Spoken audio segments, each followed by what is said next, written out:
ఏంటంటే పూర్వం పెద్దలు ఉన్నప్పుడు ఈ అమ్మ పక్క ఊరు నుండి వచ్చేసింది. అక్కడ ఎక్కువగాను ఉండేది. ఉంటే పుట్టగా పుట్టగా వెలిస్తే అక్కడ వాళ్ళు ట్రైబల్స్ కదా, బాగా ఆహారం చేయలేరు. చేయకపోతే అక్కడ నుండి ఇక్కడికి వచ్చేసింది. ఓ రాత్రి అప్పుడు వచ్చేసిన తర్వాత దాన్ని ఇక్కడ వెలిసింది. ఆవిడ మళ్ళీ ఇక్కడే పుట్టగా వెలిసింది. పుట్టగా వెలిస్తే ఈ ఊరు వాళ్ళు కూడా అంతగా పట్టించుకోవడం మానేశారు. మానేస్తే అప్పుడు అన్నయ్య అని అతను ఉన్నాడు. అతను ఇంట్లోకి వెళ్ళి వాళ్ళ ఆవిడ మీద చెప్పిందట.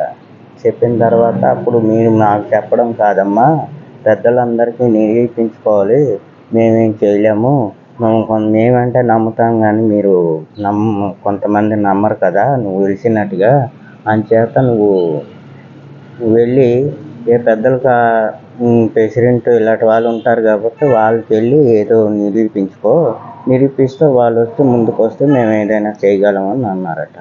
అంటే అప్పుడు ఒక రైల్వే అతను ఏం చేశాడంటే, రైల్వే కేసు ఇది మేము కొట్టేస్తాము, తీసుకుంటాం మా కేసు మేము రోజు వచ్చాడట. వచ్చి కొలతలు గట్టు తీసుకొని మనం వెళ్ళిపోయాడట. వెళ్ళిపోయిన వెంటనే అతనికి ఆ రోజు రాత్రే నానా షికారు చేసిందట. చేసిన తర్వాత అప్పుడు వెంటనే అతను చచ్చిపోతాడని టైంకి మళ్ళీ మొక్కుకున్నారట. మొక్కుకొని అమ్మ నా యందు తప్పు క్షమించు, మీ కేసు మీకు వదిలేస్తాము, వెంటనే మేము చేస్తామని చెప్పేసి ఈ కేసు అతను వదిలేసి వెళ్ళిపోయాడట. 101 కాయ కొట్టేశాడట. కొట్టేసిన తర్వాత అప్పుడు ప్రజలంతా నమ్మి పూర్వం చిన్న గుడి ఉండేది అక్కడే, పుట్ట వెలిసింది. అప్పటి నుండి వాళ్ళు కొలవడం, పండగ చేయడం 3 సంవత్సరాలు ఒకసారి పండగ చేస్తారు మే నెలలోనే. అమ్మవారికి ఏ సమయాల్లో పూజలు జరుగుతాయి? ఏ సమయం అంటే మంగళవారం పూజలు జరుగుతాయి.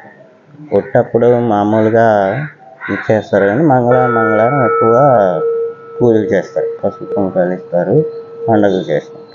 అంటే పండగ వాతావరణం ఏ నెలలో? మే నెలలోనే అవుతుంది, 5వ నెలలో అవుతుంది. ఇక్కడ సంబరాలు ఎలా జరుపుతారు? బాగా జరుపుతారండి. ఎలాంటి పూజలు ఇక్కడ నిర్వహించడం? 9 రోజులు పూజలు పసుపు కుంకాలతోని ఘటాలతోని ఊరేగించేసి 9 రోజులు పండగ చేస్తారండి. ఊళ్ళోకి ఇక్కడ నుండి ఘటాలు తీసుకుని వెళ్తారు. 9 రోజులు గొప్పగా చేస్తారు. మీరు ఎన్నాళ్ళ నుంచి ఇక్కడ ఇదే? మేము ఎన్నాళ్ళంటే ఒక 20 సంవత్సరాలు అవుతుంది మేము వచ్చి. అంటే భక్తులకి అమ్మవారు తీర్చే, అంటే కోరికలు తీర్చే అమ్మవారు. కోరికలు తీర్చాయి ఏదైనా వాళ్ళు మనసులో అనుకుని వెళ్ళి తీరుస్తారు. అలాగే సంతానం లేని వాళ్ళకి సంతానం కూడా ఇస్తారు.